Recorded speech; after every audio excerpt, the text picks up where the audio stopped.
আমরা এখন বাস করতেছি ২০২৬ সালে। আমরা মনে করি যে এই সময়টায় আর লুকায়ে থাকা কোনো বিষয় এই পৃথিবীতে অবশিষ্ট নাই। এখন আর কোনো রিয়েল লাইফ সিনেমা হয় না। আমাদের চোখের আড়ালে আর কি থাকবে? ফলে হঠাৎ করে চমক কিভাবে ঘটবে? আমরা জানি এই পৃথিবীতে আর্টিফিশিয়াল ইন্টেলিজেন্স, স্কাউটিং, অমুক তমুক এমন একটা অবস্থা ধারণ করছে যে এখানে সার্ভিল্যান্সের বাইরে কিচ্ছু নাই। নজরদারির বাইরে একদম কিচ্ছু নাই। কোথাও কোনো প্রান্তে একটা বাচ্চা গড়ে উঠছে, হঠাৎ করে বিশ্বকাপে এসে নায়ক হবে, আমরা তার জীবনের গল্প শুনে সিনেমার মতো চমকায় যাব। এটা বোধহয় আর হওয়ার না। এই যুগটায় সে জিনিসগুলো আর হবে না। কিন্তু দেখেন শেষ পর্যন্ত ওই কথাটা সত্যি যে there are many things in earth and heaven. আমাদের এই যান্ত্রিক চোখ এবং যান্ত্রিক গর্ব শেষ পর্যন্ত নিষ্পত্তি করতে পারে না ব্যাপারগুলো। পারে না বলেই এই বিশ্বকাপে আমরা টিম পেইনের মতো নায়ককে দেখি যে এই বিশ্বকাপে দুর্দান্ত পারফর্ম করে ইউরোপের দৃষ্টি আকর্ষণ করে। পারে না বলেই আমরা মিশরের সুপার সাব হাসানের কথা জানতে পারি, যে কিনা অনিশ্চিত ছিল বিশ্বকাপে কোনো ম্যাচে আদৌ নামা নিয়ে। সেই হাসান এখন ইউরোপিয়ান দলগুলোর জন্য হটকেক হয়ে যায়। পারে না বলেই আমরা জানতে পারি গিলবার্তো মোরার কথা, মেক্সিকোর ১৭ বছরের একটা বাচ্চা, যে বাচ্চাটা সম্পর্কে কেউ কিচ্ছু জানতো না। আজকে বিশ্বকাপের ৩টা ম্যাচের পারফরমেন্স এই ছেলেটাকে বার্সেলোনা, রিয়াল মাদ্রিদ, ম্যানচেস্টার ইউনাইটেডের জন্য একটা আকর্ষণীয় জিনিসে পরিণত করছে। এদের গল্পগুলো আমাদেরকে অনুপ্রাণিত করে। কিন্তু দুটো মানুষ এই বিশ্বকাপ জুড়ে রূপকথা লিখে ফেলছেন। একজন তো ভজিনহা। ভজিনার রূপকথা মনে হয় এখন পৃথিবী জুড়ে ফুটবল ভক্তরা তাদের পাঠ্য বইয়ের মতো মুখস্থ করে ফেলছেন। এটা নতুন করে বলার সুযোগ খুব কম। ভজিনা এই বিশ্বকাপের সবচেয়ে বড় রূপকথাগুলোর একটা। হ্যাঁ, বলতাম সবচেয়ে বড় রূপকথা, কিন্তু সবচেয়ে বড় রূপকথাটা জন্ম দিয়ে গেছে একটু আড়ালে আড়ালেই অরল্যান্ডো গিল, প্যারাগুয়ের কিপার, চিলবার্টের উত্তরসূরি। অরল্যান্ডো গিল জন্ম দিয়ে গেছে সম্ভবত বিশ্বকাপ ইতিহাসেরই অন্যতম সেরা রূপকথা। একটা মানুষ যে কয়েকটা মাস আগেও বাচ্চার অসুস্থতার খরচ জোগাড় করতে পারতেছিল না, সে বাচ্চার অসুস্থতার খরচ জোগাড় করতে তার জার্সিটা পর্যন্ত বিক্রি করে দিছে। প্যারাগুয়ে বয়সভিত্তিক দলের হয়ে খেলছিল, যে জার্সিটা পাইছিল জার্সিটা পর্যন্ত বিক্রি করে দিছে। সংসারে কিচ্ছু বলতে কিচ্ছু ছিল না। সেই লোকটাকে এখন ম্যানচেস্টার ইউনাইটেড $1 মিলিয়ন কিনে নিতে যাচ্ছে শুধু এই বিশ্বকাপের সারপ্রাইজিং পারফরমেন্সে। আমরা আজকে বজিনার গল্প একটু করব, আমরা টিম পেইন, গিলবার্তো মোরা ওদের সম্পর্কে একটু বলবো। কিন্তু মূলত অরল্যান্ডো গিলের এই যে দুর্দান্ত রূপকথা, সেই ৩য় শতকের সান লরেঞ্জো নামে একজন সাধু, সেন্ট লরেন্স নামে একজন সাধু, সেই সাধু থেকে অনুপ্রাণিত একটা ছেলে, সেই ছেলেটা কীভাবে রূপকথা লিখে গেল সেই জিনিসটা আজকে বলবো। আমরা আসলেই ধরে নিয়েছিলাম যে এই বিশ্বকাপের চমক দেখায় নতুন করে দৃষ্টি আকর্ষণ করবে এরকম ক্ষমতা এখন আর তরুণ ফুটবলারদের নাই। তরুণ বৃদ্ধ কোনো ফুটবলারদের নাই, কারণ আমরা তো এখন সবাই সবাইকে চিনি। আর এখন শুধু সার্ভেলেন্স বাড়ছে তা তো না, এখন ভিউয়ারদের নজরদারিত্বও বাড়ছে। আমরা যারা কন্টেন্ট ক্রিয়েশন করি বা সাংবাদিকতা করি, আমরা আর কতটুক খবর রাখি বলেন? সারাদিন এই ওই কাজের ফাঁকে একটু ফুটবলের খোঁজ খবর রাখি। কিন্তু ভিউয়াররা কারা? তারা ডেডিকেটেড পারসন। এই ভিউয়ারদের সঙ্গে আপনি কম্পিটিশন দেবেন? আমার সামনে যারা খেলার এই কন্টেন্ট দেখতেছেন, তারা হয়তো ২-৪ জন আমার মতো থাকলেও থাকতে পারেন। কিন্তু অধিকাংশ ভিউয়াররা ইউরোপের নারী নক্ষত্র খোঁজ খবর রাখেন। ইউরোপের কোন একাডেমি, কোন স্কাউট কাকে টার্গেট করছে সব মুখস্থ এদের। ফলে এদের কাছে বুয়াদ্দির গল্প বলে পার পাওয়া যাবে না যে বুয়াদ্দি মিশরের হয়ে দুর্দান্ত খেলছে, মিডফিল্ডে একটা নতুন মায়েস্ট্রো হয়ে উঠছে। সে অনায়াসে বলে দেবে, আরে ভাই আপনি ওর সম্পর্কে কিছু জানেন না, ও একটু এদিক ওদিক হলে ফ্রান্সেই খেলে ফেলতো, ও এত সাল থেকে এত সাল ওই একাডেমিতে বড় হয়েছে, বুয়াদ্দি অনেক আগে থেকে পরিচিত মানুষ, আপনি বুড়ো মানুষ নাম জানেন না বলে এটা গল্প শোনাইতে আসেন না তো। বেশিরভাগ ক্ষেত্রে তাই। আমি এই বিশ্বকাপে যতগুলো তারকা নতুন চিনছি, সবারই খোঁজ খবর নিতে গিয়ে দেখে আমাদের তরুণ ভিউয়াররা সবাই চেনে। শুধু চেনে নাই, বাপের নাম কোন একাডেমি থেকে আসছে, কোথায় বড় হয়েছে সব। এই যে অস্ট্রেলিয়ার একটা ছেলে ইরান কোন্ডা, আমি খুব চমকায় গেছি ইরান কোন্ডার গল্প শুনে। ও মা, পরে দেখি ইরান কোন্ডারে চিনে না এমন কোনো লোক নাই। ইরান কোন্ডারে কেন চিনে? ও বায়ার্নের সেট আপে ছিল। আচ্ছা বলেন, এই যুগে তাহলে আপনি গল্প করতে পারবেন? সিনেমা আর হবে? হয়, এর মধ্যেও না সিনেমা হয়ে যায়। ওই যে বললাম টিম পেইন ছেলেটা নিউজিল্যান্ডে, এই ছেলেটা সিনেমা লিখে ফেললো। টিম নিউজিল্যান্ডের ওয়েলিংটন ফিনিক্স টিমে খেলে। তেমন কেউ চেনে না, 32 বছর বয়স হয়ে গেছে, চেনার হইলে এতদিনে চিনে ফেলতো। এটাই তো মানুষের ধারণা যে নিউজিল্যান্ডের কোনো একটা খেলোয়াড় 32 বছর বয়সের মধ্যে যদি চেনার মতো হয়, এতদিন চিনে ফেলতাম আমরা। সে বিশ্বকাপে আসলো, 3টা ম্যাচ খেললো, তার দল এমন কিছু করতে পারেন 3টা ম্যাচে ডিফেন্সে খেলে। দেখেন, তারকা হইতে গেলে তো মিডফিল্ডে, ফরওয়ার্ডে বা গোলকিপিংয়ে খেলতে হয়। আমি সবসময় বলি ডিফেন্সে খেলে তারকা হওয়া খুব কঠিন। কারণ আপনি মিডফিল্ডে খেললে আপনি কারিকুরি দেখাইতে পারবেন, পাসিং দিয়ে পাগল বানায় ফেলাইতে পারবেন। অ্যাটাকিংয়ে খেললে তো তারকা হওয়া খুবই সোজা। গোলকিপিংয়েও তারকা হওয়া যায় বেশ সহজে। 5-6টা সেভ করে ফেলবেন, একটা দুইটার মধ্যে যদি ফ্লাই করেন আপনি তারকা। কিন্তু ডিফেন্সে খেলে তারকা হওয়া যায় 32 বছর বয়সে। এই ছেলে তাই হয়ে গেছে। এখন তাকে দুনিয়ার বড় বড় ক্লাব খুঁজতেছে। যদিও ইউরোপের যে ক্লাবগুলো তাকে অফার করছিল তার চেয়ে তার কাছে প্যারাগুয়ের অলিম্পিয়া ক্লাবের অফারটা ভালো মনে হয়েছে, সে ওখানে চলে গেছে। তাও তার জন্য জীবনে অনেক বড় উল্লম্ফন। ওই ফিনিক্সে খেলাচ্ছে, ওটা তার কাছে অনেক বড় উল্লম্ফন। সবচেয়ে বড় কথা, সে বেশ ভালো অর্থবিত্তের মালিক হয়ে গেছে। এই জিনিসটা আরও কয়েকজনের জীবনে ঘটছে এই বিশ্বকাপে। আপনি সুইজারল্যান্ডের মানজাম্বির কথা ভাবেন, ওরা কে চিনতাম আমরা? আমি তো চেনার প্রশ্ন আসে না, আপনারাও খুব বেশি লোক চিনতেন না। সেই মানজাবি ওই 3-4টা ম্যাচ খেললো, এত সুন্দর খেললো, মিডফিল্ডে খেলে, যে ওরে বিশ্বকাপ চলা অবস্থায় কন্ট্রাক্ট করে ফেলছে অ্যাস্টন ভিলা। $40 মিলিয়ন ওরে কিনে ফেলছে। ওর তেমন কোনো গুরুত্বপূর্ণ ক্লাবও ছিল না, ও ছোট্ট একটা ক্লাবে খেলতো। সেখান থেকে সে $40 মিলিয়ন অ্যাস্টন ভিলা চলে আসছে। এমি মার্টিনেজের বন্ধু হয়ে যাবে দুদিন পরে। কিংবা 17 বছর বয়সী গিলবার্তো মোরা, সে পেলের একটা রেকর্ড স্পর্শ করে ফেলছে। সবচেয়ে কম বয়সে নকআউট ম্যাচ খেলায় সে বোধহয় পেলের পরই আছে এখন। তো ওই 17 বছর বয়সে নকআউট ম্যাচ খেলা এটা বড় কথা না। মোরা যে পারফর্মটা করছে, সে একটা খুব অনুল্লেখযোগ্য একটা ক্লাবে খেলতো, খুব অনুল্লেখযোগ্য ক্লাব তিজুয়ানা নামে একটা ক্লাবে খেলতো। ওকে কেউই চিনত না। আসলে ও সব সার্ভিলেন্সের বাইরে ছিল। কিন্তু 17 বছর বয়সে 3টা ম্যাচে এত সুন্দর পারফর্ম করছে, এই ছেলেটাকে নিয়ে এখন সবচেয়ে বেশি কাড়াকাড়ি হচ্ছে।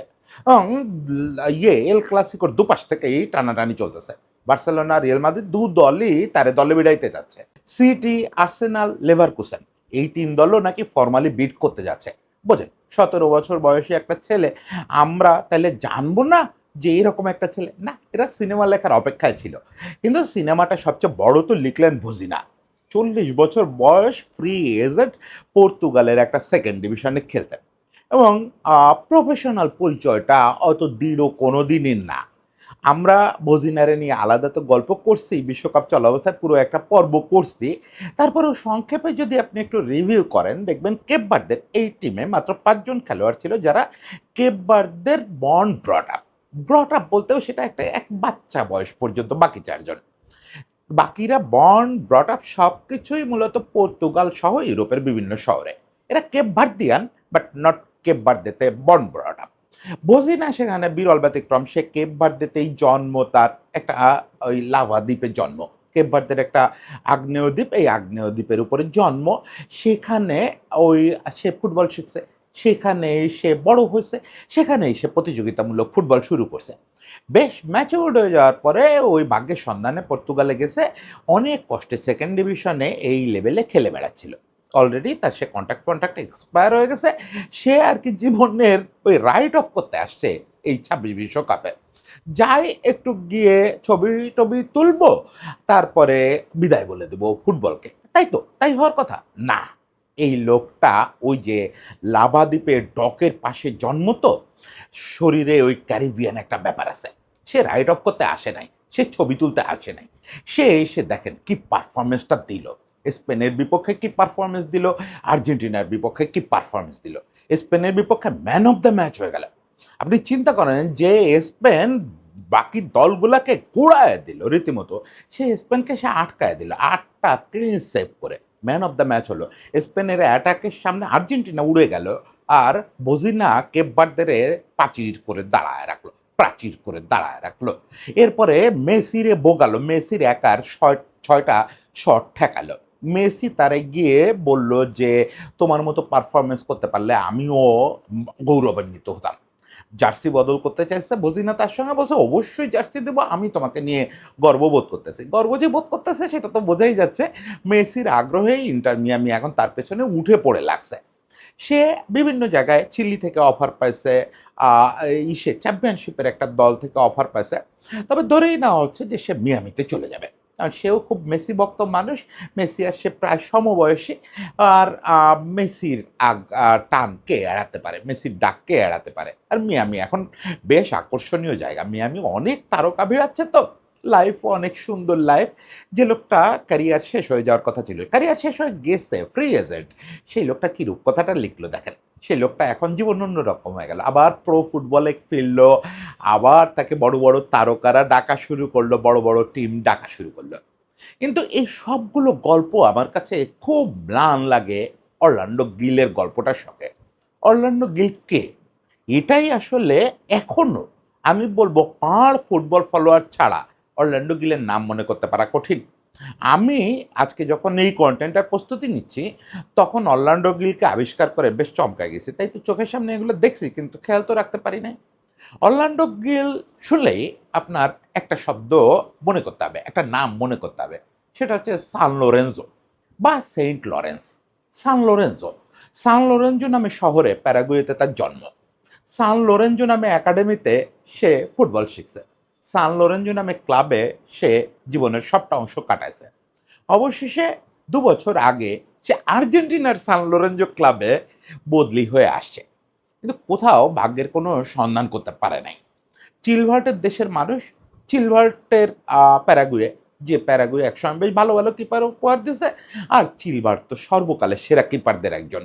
কিন্তু হোসে লুই চিলভার্টের দেশের মানুষ হলেও আমি বলি এই ছেলেটার সঙ্গে সান লোরেঞ্জো নামটা ভুলে যায় না। সান লোরেঞ্জো নামের যে সাধু, ও সে রোমের সাধু, এই সাধুর ছায়া ওর জীবনে আছে। সেটা বুঝবেন কিভাবে? চিলভার্টের দেশের মানুষ হলেও ও কিন্তু কিপার হিসাবে নাম করতে পারে নাই। ওর অলরেডি যে বয়স, এই বয়সে হোসে লুই চিলভার্ট বড় তারকা। কিন্তু ওকে সব জায়গায় সেকেন্ড চয়েস, থার্ড চয়েস, কোথাও টিম পায় না নিয়মিত। এমি মার্টিনেজের ভাই মনে হয় যে এই বয়স হয়ে গেছে তাও একটা টিম পায় না। প্যারাগুয়ের বয়সভিত্তিক দলে সাব হওয়াটা তার জীবনের সবচেয়ে বড় অর্জন ছিল। আর ওই নিজের দেশে সান লোরেঞ্জো ক্লাব, যেখানে খেলা শিখছে যে একাডেমিতে, সেই ক্লাবেরই সিনিয়র দলে খেলতো। তাও সেকেন্ড চয়েস, থার্ড চয়েস হিসাবে খেলতো। আর্জেন্টিনায় ডাক পাইছে সান লোরেঞ্জো, তো সেকেন্ড চয়েস।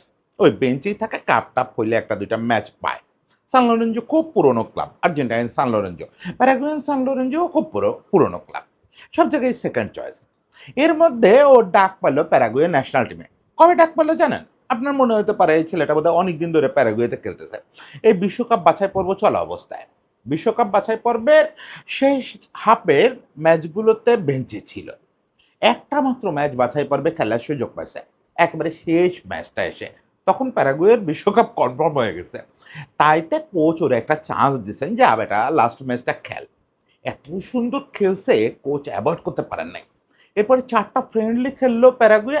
4টা ফ্রেন্ডলিতেই উনি নেশায় পড়ে গেছেন যে এত সুন্দর খেলে রে ছেলেটা। আচ্ছা ওকেই খেলাচ্ছি, ওকেই খেলাই। আমার মূল কিপার তো আছে, মূল কিপার বোধহয় ওসভালদো। ওসভালদো তো আছেই, ও বিশ্বকাপ খেলবে। কিন্তু ইয়েগুলো খেললো, প্রীতি ম্যাচগুলো খেলো। এই যে আর্জেন্টিনা তাদের 4 নাম্বার কিপার, মানে স্কোয়াডের বাইরের একজন কিপারের প্রীতি ম্যাচ খেলালো বিশ্বকাপের আগে। ও সেরকমই খেলতেছিল। কিন্তু প্রতিটা ম্যাচ খেলে ওর উপরে ওর সতীর্থদের আস্থা বাড়ে, ওর কম্পিটিটর যে কিপার তারও আস্থা বাড়ে, ওর কোচের আস্থা বাড়ে। শেষ পর্যন্ত টিম সবাই বসে একসঙ্গে সিদ্ধান্ত নিল যে না, অরল্যান্ডোই কিপিং করবে, অরল্যান্ডো গিলই বিশ্বকাপে কিপিং করলো। এবং মজার ব্যাপার কি জানেন? ওর যে মূল কম্পিটিটর, যে মূল 1 নাম্বার ছিল, সে নাকি এই প্রস্তাবটা সবার আগে সমর্থন দিয়েছে যে হ্যাঁ, ও তরুণ, ও নার্ভাসে, ওই খেলুক। কিন্তু গিলের এটা একটা সৌভাগ্য যে তাকে পুরো টিম চাইছে যে তুমি বিশ্বকাপ সামলাও। একেবারে নবিশ না। আপনি যদি প্যারাগুয়ের বাস্তবতায় দেখেন, যে ছেলেটা পরীক্ষিত নয়, ওরকম লম্বা সময় ধরে সার্ভিস দিচ্ছে না, তাকে হুট করে এভাবে বিশ্বকাপে খেলানো যায়? খেলালো। খেলানোর পরে দেখেন প্রথম ম্যাচটায় 4 গোল হজম করলো ছেলেটা, এবং এর মধ্যে অন্তত 2টো নবিশ টাইপের গোল। মানে ওই ছেলেটা তো মুন্ডু কেটে ফেলবেই প্যারাগুয়ানরা। প্যারাগুয়ানরা তো লাতিন, এবং ওই চিলভার্টরে দেখে বোঝেন না যে কীরকম বেপরোয়া লাতিন। এবং প্যারাগুয়ের সঙ্গে খেলা হইলেও বুঝবেন প্যারাগুয়ে খেলোয়াড়রা মানুষটা কীরকম বেপরোয়া। পারলে অরল্যান্ডোর মাথা নেয়, পারলে ক্যাপ্টেনের মাথা নেয়, পারলে ফেডারেশনের মাথা নেয়, পারলে কোচের মাথা নেয়। কিন্তু পুরো টিম স্থিরতা দেখাইছেন, কোচ স্থিরতা দেখাইছেন, যার ফলে আমরা অরল্যান্ডো গিলকে পাইছি। সে শেষ ম্যাচে সে জার্মানির বিপক্ষে 1 গাদা সেভ করলো। এক গাদা সেভ করে 1-1 রাখলো রেজাল্ট। শুধু এটা না, পেনাল্টি শুট আউটে গেল ম্যাচটা, পেনাল্টি শুট আউটে গিয়ে সে 2টো সেভ করে ফেললো পেনাল্টিতে, 2 সেভ করে সে টিমকে রাউন্ড অফ 16 তুলে নিয়ে গেল। চিন্তা করেন, জার্মানিরে বিদায় করে দিল এই ছেলে। এর পরের ম্যাচে হেরে গেল ফ্রান্সের বিপক্ষে, উল্টে ফ্রান্স হারতে ধরছিল। ওকে ম্যাচ শেষে আপনি শুধু এই দৃশ্যটা বুঝবেন যে, দেখলে বুঝবেন যে ও কীরকম খেলছে। ম্যাচ শেষে এমবাপ্পে গিয়ে ওরে জড়ায় ধরে অভিনন্দন জানাচ্ছে যে 1-0 গোলে যে তোমরা হারছো, তুমি যে বীরত্ব দেখাইছো এটা আমি ভুলতে পারবো না। ফ্রান্সের প্রত্যেকটা খেলোয়াড় ইমপ্রেসড ওর পারফরমেন্সে। শুধু ফ্রান্সের খেলোয়াড়রা এখন ম্যানচেস্টার ইউনাইটেড বিট করতেছে, আরও কয়েকটা ইউরোপিয়ান ক্লাব বিট করতেছে। সান লোরেঞ্জো তার জন্য Argentine club San Lorenzo $10 million চেয়ে বসে আছে। সেখানে ম্যানচেস্টার ইউনাইটেড আপাতত $8 মিলিয়ন দিছে, তো সবাই কনফার্ম যে $10 মিলিয়ন ম্যানচেস্টার ইউনাইটেড দেবে। এবং গিলের জন্য বিরাট একটা ইনসেন্টিভ প্যাকেজ রেডি করছে ইউনাইটেড, এটা পার্সোনালি ওকে সন্তুষ্ট করার জন্য। এই জিনিসটা ওর জন্য কি মিন করে? আজকে আমরা $100 মিলিয়ন $80 মিলিয়ন ট্রান্সফারের নিউজ নিয়ে আলাপ করি, তো এই আলভারেজেরটা তো 100 থেকে $150 মিলিয়ন ওঠানামা করতেছে রিউমারটা। ফলে $8 মিলিয়ন $10 মিলিয়ন এই নিউজ আপনাকে ছুঁয়ে যাবেন না।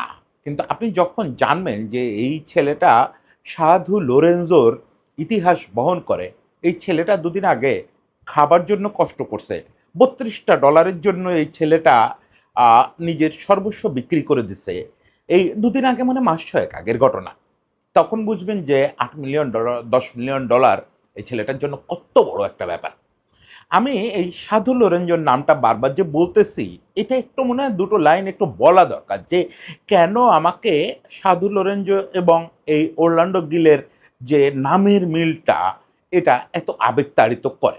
258 সালের কথা, তখন রোমের যে সম্রাট ছিলেন ভ্যালেরিয়ান, তিনি প্রচণ্ড খ্রিস্টান ধর্মবিরোধী ছিলেন, রোমান প্যাগান ছিলেন। ওই সময় আপনারা জানেন যে 2য় শতক 3য় শতক ওই সময়টা জুড়ে খ্রিস্টিয়ানদের উপরে ওই রোমান অঞ্চলে প্রচুর অত্যাচার হয়েছে, নির্মূলকরণ হয়েছে, এবং খ্রিস্টিয়ান পদাধিকারী সাধুদের গণহারে মৃত্যুদণ্ড দেওয়া এটা খুব রেগুলার ব্যাপার ছিল। তো রোমের ওই সময় পোপ ছিলেন, রোমের তো পোপ না, পুরো খ্রিস্টিয়ান জগতের পোপ ছিলেন পোপ 2য় সেক্সটাস। এই 2য় সেক্সটাসকে মৃত্যুদণ্ড দিলেন সম্রাট ভ্যালেরি। এখন এই 2য় সেক্সটাসের একজন ডিকন ছিলেন সেন্ট লরেন্স। এই সেন্ট লরেন্স দেখেন, ডিকন হচ্ছে এই পোপদের সঙ্গে থাকেন, চার্চের দায়িত্বে কয়েকজন ডিকন থাকেন। এরা সবাই যে সাধু হন তা না, এটা মূলত একটা প্রশাসনিক পদ, যিনি ওই চার্চের আন্ডারে তো বেশ কিছু অর্থ সম্পদ থাকে, তখনকার দিনে মারাত্মক না থাকলেও বেশ থাকতো। খ্রিস্টিয়ান ভক্তরা জমা দিত, উপহার দিত চার্চে, সেগুলো রক্ষণাবেক্ষণ করতেন ডিকনরা। পোপ এই 2য় সেক্সটাসের সময় এই দায়িত্বটা ছিল এই লরেন্সের। তিনি একাধারে সাধুও বটে। সব ডিকন কিন্তু সাধু হন না, চার্চে অনেক ডিকন থাকেন যারা এমনিতেই প্রশাসনিক চাকরি করেন, কিন্তু সেন্ট লরেন্স একাধারে সাধুও ছিলেন। তিনি সেন্ট হিসাবে অভিষিক্ত হয়েছিলেন। ও যখন পোপকে মৃত্যুদণ্ড দেওয়া হলো ওই পোপ 2য় সেক্সটাসকে, তখন ডিকনদের ধরে আনা হলো। সব ডিকন বললেন যে এই টাকা পয়সা আমাদের কাছে নাই। সম্রাট ভ্যালেরি ধরে নিয়ে আসলেন যে চার্চের যত টাকা পয়সা সব নিয়ে আসো, টাকা পয়সা কোথায় লুকানো। ডিকন 4 দিনের জন্য ডিকন সেন্ট লরেন্স ওনাকে খুঁজে পাওয়া যাচ্ছে না। বাকি ডিকনরা ওখানে বললেন যে এটা সেন্ট লরেন্সের কাছে, এই চাবি এবং সমস্ত অর্থ সম্পদ সেন্ট লরেন্সের কাছে, ওনারে খুঁজে পেলে আপনারা পাবেন। সব লোকজন খুঁজতেছে সেন্ট লরেন্সকে। সেন্ট লরেন্সকে 4 দিন পরে পাওয়া গেল। সেন্ট লরেন্স কী করছেন, অনেক সম্পদ ছিল চার্চে, সব সম্পদ এই কয়দিন বসে এই ইতালির দরিদ্র মানুষের মধ্যে বিলাইছেন, 2 হাতে বিলাইছেন। যে আসছে বাড়ি বাড়ি গিয়ে নিজে টাকা দিয়ে আসছেন, নিজে সোনা পৌঁছায় দিয়ে আসছেন। তুমি কার কাছ থেকে কি নিবা, গরিবের জিনিস গরিবরে দিয়ে দিচ্ছেন। যখন ওনাকে ধরে রাজদরবারে আনা হয়েছে, ওনার সঙ্গে এক গাদা দরিদ্র এবং অসুস্থ মানুষ। ওনাকে সম্রাট ভ্যালেরি জিজ্ঞেস করলেন যে লরেন্স, তোমার সম্পদ কোথায়, চার্চের সম্পদ কোথায়? তো সেন্ট লরেন্স এই লোকগুলোকে দেখায় বললেন যে এই যে এরা চার্চের সম্পদ, আমাদের সম্পদ তো মানুষ, আমাদের সম্পদ অসহায় মানুষরা, দরিদ্র মানুষরা, অসুস্থ মানুষরা। একথা শুনে ক্ষুব্ধ সম্রাট তার মৃত্যুদণ্ড দিলেন। প্রচলিত আছে যে খুব নিষ্ঠুরভাবে তার মৃত্যুদণ্ড কার্যকর করা হয়েছিল। একটা লোহার গ্রিলের মতো, নেটের মতো এটার উপরে ওনাকে শোয়ায় বেঁধে ওনাকে পোড়ায় মারা হয়েছিল।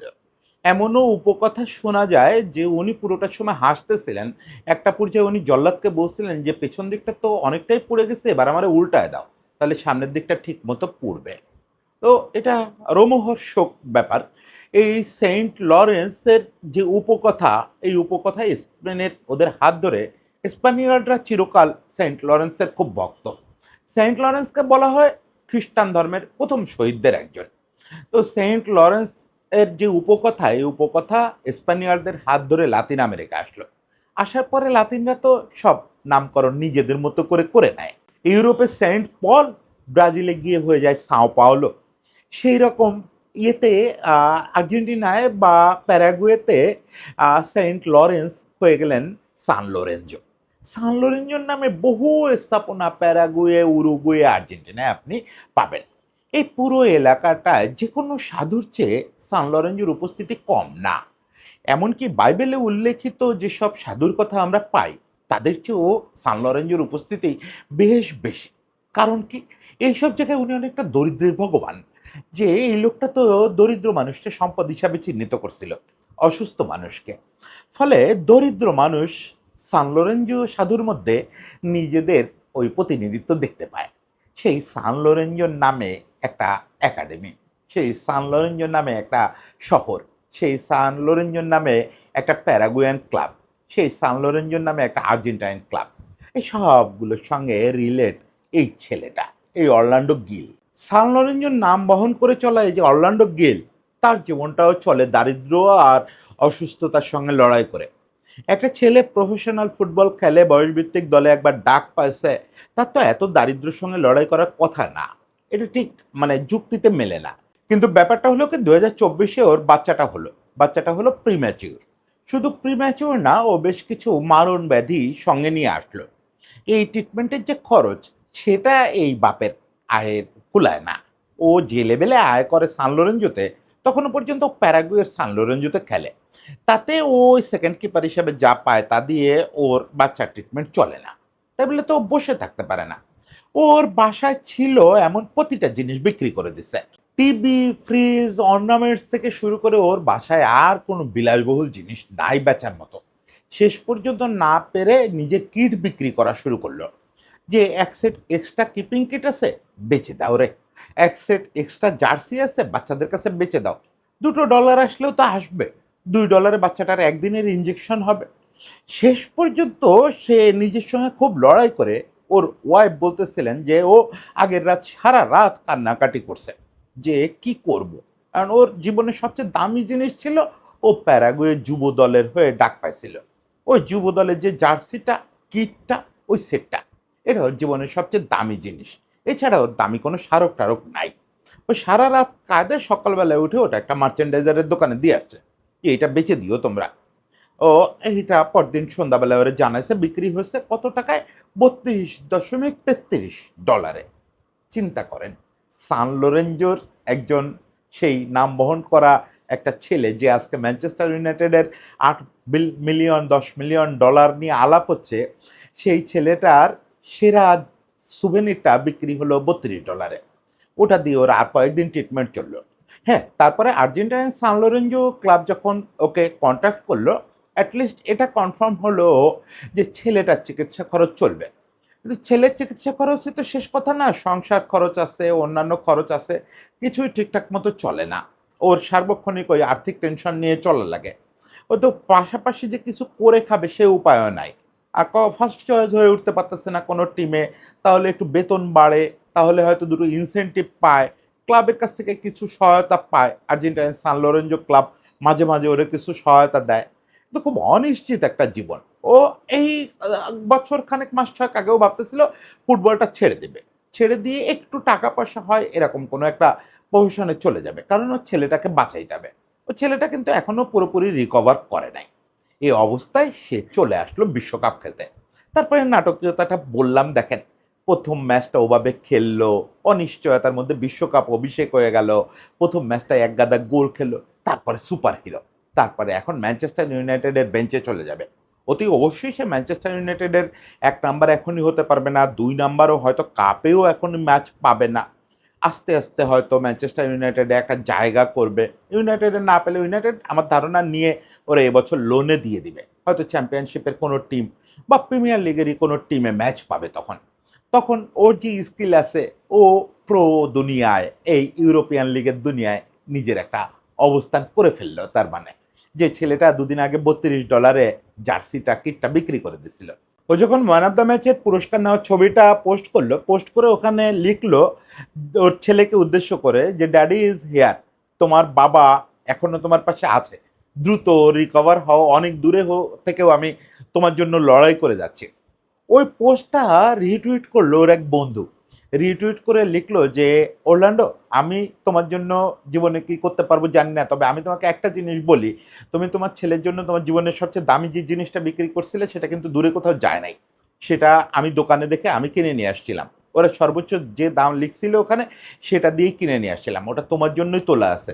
আমি তোমার জন্য ওয়েট করতেছি, তুমি যেদিন বাসায় ফিরবা সেদিন তোমার আর তোমার ছেলের হাতে এটা তুলে দেবো। আমি নিশ্চিত ম্যানচেস্টার ইউনাইটেডের এজেন্টরা যখন ওই $10 মিলিয়ন অফারটা নিয়ে ওর কাছে গেছেন বা ওরে $1 মিলিয়ন ইনসেন্টিভের এই প্যাকেজ দিচ্ছেন, তার চেয়ে ওর ওই বন্ধুর নিয়ে আসা জার্সিটাও কম বড় উপহার হবে না। ওর নিশ্চয়ই সান লরেঞ্জোর ওই যে উত্তরাধিকার, ওই যে দারিদ্র এবং অসুস্থতার সঙ্গে লড়াই করার উত্তরাধিকার, দারিদ্রকে মহান বলার উত্তরাধিকার, অসুস্থতাকে সম্পদ বলার উত্তরাধিকার, সেটা নিশ্চয়ই অরল্যান্ডো ভুলবে না। সে ম্যানচেস্টার ইউনাইটেডের জার্সি পরুক বা অন্য কোনো জায়গায় লোনে খেলুক, যেভাবেই থাকুক, ও যখন ইউরোপে ঘুরে ফিরে বেড়াবে তখন ও বারবার মনে করবে যে একটা প্রাগৈতিহাসিক সাধুর নামের উত্তরাধিকার আমি বহন করতেছি। এই জন্যই অলৌকিক গল্প আমার জীবনে ঘটে। এখনও সিনেমা এই পৃথিবীতে হয় এইসব কারণে, যে এদের পেছনে কোথাও না কোথাও একটা আশীর্বাদ থেকে যায়। আমি আশা করি যে এই সিনেমাগুলো বন্ধ হবে না। যতই আমরা আর্টিফিশিয়াল ইন্টেলিজেন্সের সার্ভিলেন্স বাড়াই, যতই আমরা স্কাউটদের দিয়ে পৃথিবীর প্রতিটা ঘাস তন্ন তন্ন করে ফেলি, যতই আমরা একাডেমি দিয়ে পৃথিবী ছেয়ে ফেলি, এই natural talent, natural story line বন্ধ হবে না।